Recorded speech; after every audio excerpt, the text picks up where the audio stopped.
The setting of this chapter is the pre-flood earth where people were living much longer lifespans. It is our belief here on Diggin' Deeper that the conditions of the pre-flood earth, or not having the complete degenerative effect of the fall of man in the gene pool, so when men began to populate upon the earth, there were daughters of men being married to sons of God. This part of the chapter can be difficult because there are different beliefs about what was meant by the sons of God, but the Bible is not clear on what is meant by this particular labeling. There are many who see the sons of God as being from the line of Seth, while others believe they were rebels, perhaps demons, or aliens, but because there is no direct biblical answer, the exact identification remains a mystery. But these men, or beings, took on human wives in the form of daughters of men. All of the ideas in regards to who the sons of God were are mere speculation. But what we do know is that if power is not kept in check, chaos is a direct result. We saw this in the Garden of Eden when Adam and Eve disobeyed God's instructions. And we see it still today. But these sons of God were marrying daughters of men, which was an example of an intermarriage, of an ungodly marriage, because there is not a whole lot to work off of. Speculating on the nature of these beings only wastes time. But it does appear there was an immoral sexual union involved. If these women of men were regular women, and they were marrying angels or demons, this would indeed pollute the genetic pool of mankind, which would be why the coming Christ would have to be born to a woman of purity in the form of the Virgin Mary. This may sound far-fetched, but when you consider that God prepared a plan to repopulate the earth by destroying most all of his polluted creation and start again using Noah and his family.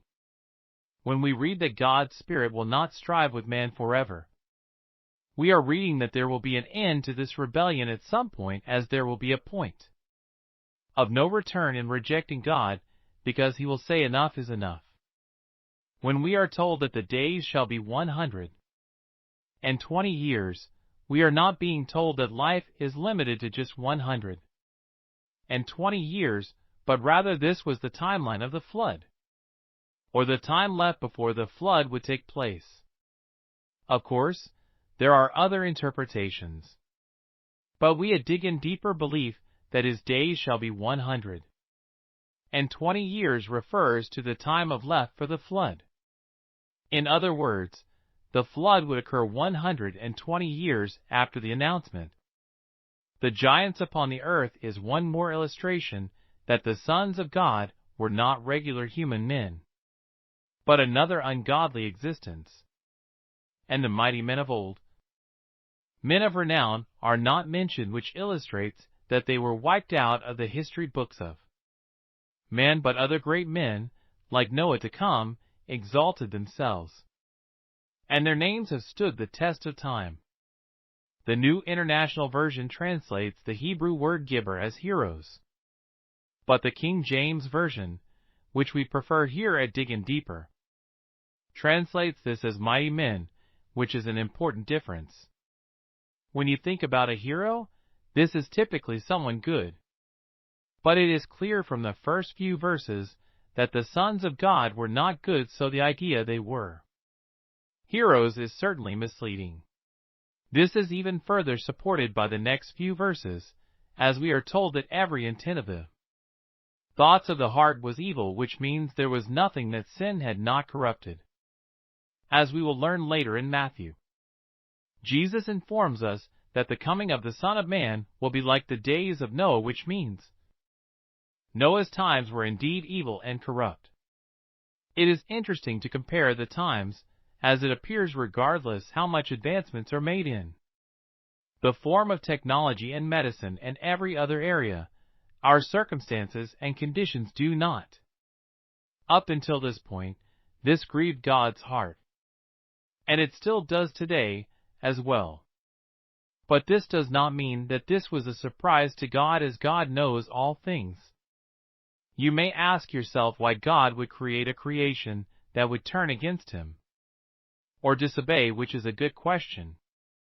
And while there can be different answers, or no good answer for many, the fact remains that God himself is affected by what takes place here below as he is feeling toward human sin. There are many examples of God's mercy toward his creation. And just one example of this is Noah finding grace in the eyes of God. Noah did not deserve this grace, but like the rest of us, it can be found. This is saying a lot, as the conditions of mankind were so poor that it produces a real emotion of grief in God, our Creator. God did not regret creating his creation, nor did he doubt himself for creating human beings. But he sorrowed by the ungodliness and wickedness taking place. Noah was a regular man. He found grace in the eyes of God. But Scripture tells us that he was perfect in his generation. This does not mean that Noah was perfect, but rather he was uncorrupted by Satan, so it is probably fair to say that Noah was pure. Not perfect, but pure in the way he lived. Noah had 3 sons, Shem, Ham, and Japheth, who were used in great ways for the foundation of humanity. The great Charles Spurgeon once spoke about Noah, explaining, "Did Noah live a perfect life?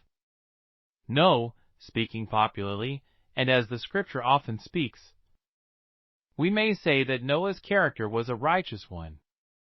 There must have been flaws in it, and, certainly, after this time, there was one great sad flaw, of which it is not necessary now to speak more particularly. Still, God regarded him as righteous. The wickedness on display, including corruption, sexual immorality, and violence. And God knew that all the flesh was corrupted, so much so that God told Noah that the people along with the earth would be judged, and since the fall of man, this has been our destination. Since the fall of man, we all owe a judgment, and while we do owe one death, time and method are in the hands of God. Remember, we are told that intermarriage between these sons of God and daughters of men was not permissible by God. But the problem of this time went far beyond ungodly marriage. Again, there was grace to be found from God, as God did not destroy the entire human population but preserved the bloodline with Noah. What comes next is how this would come to fruition, as God tells Noah to make himself a project, which means that this was Noah's project to finish. And when we understand just how grand this ark was, we understand it was not a boat. Research shows that an average land animal on the ark was no bigger than a sheep, maybe even less. So understanding how large this vessel was should not surprise you that there was plenty of space for all the inhabitants upon the ark. The idea of an ark was probably confusing to Noah because, at this point in history, it had never rained before, so imagine the amount of faith that Noah had to take on a project for something that he, nor anyone else, had ever experienced up until that point. When God says to make it with pitch inside and outside, this is insulating the ark so that it could be preserved for a long period of time.